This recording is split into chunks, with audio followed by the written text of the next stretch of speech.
This morning we are taking a look into the past and into Cedar Rapids' rich Czech history in the form of a book written by a man who knew firsthand about survival in his homeland and published by the woman who he shared his experiences with, his wife. Sandra Novacek is the publisher of the award-winning book Border Crossings, Coming of Age in the Czech Resistance, and she's going to be speaking tonight at the National Czech and Slovak Museum and Library. But this morning we get a preview. Good morning. Hi. Good morning. So nice Troy. to have you with us. So this you. book is an incredible memoir, and this is from your late husband Charles, who you met in Detroit. He passed away in 2007. But what a remarkable man. Tell me first of all a little bit about the more recent history, how you two met. Oh, I'm supposed to talk about that tonight, but actually we were introduced through a mutual friend, actually. She was a library patron of mine. I was a library director in a small town, and she was actually Charles' art teacher.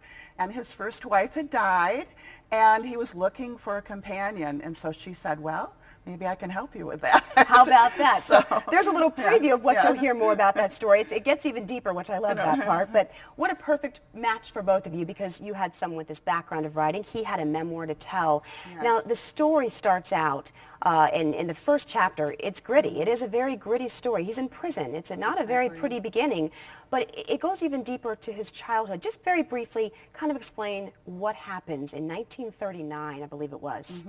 Yes, Charles was in the Czech resistance between the ages of 11 to 20, and when the country of Czechoslovakia was occupied, Charles' family, entire family, joined the Czech resistance. So at the age of 11, Charles was like a little boy spy.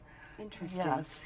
And the stories are just unbelievable. What, he's carrying weapons around. I mean, he is carrying weapons around. He's also a courier, and he's also rescuing paratroopers that are dropped.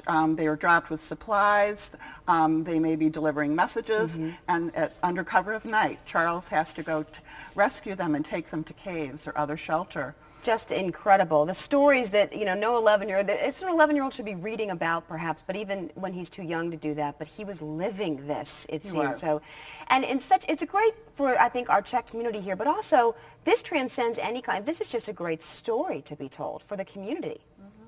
It is. It's, the book actually reads like a thriller, but it's history, it's a memoir, it's a love story. It has a lot in it that really would appeal to a very large audience. It is. The love story spoke to me. We want to get to that just briefly, but it does have so many accolades. This is an award-winning book, by the way. Madeleine Albright, of course, former U.S. Secretary of State, she's endorsed it, and this quote summed it up for me the best.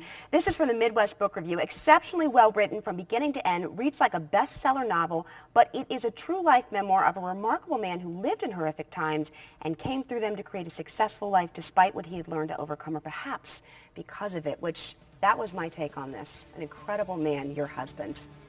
He was. And he lives on. He does live on, and she's going to be telling this story and so much more that we can do in 30 seconds left here. So go tonight and read about Charles, hear about Charles, see his story so much at 7 o'clock at the National Czech and Slovak Museum and Library. Thank you, Sandra. Thank you, Joy.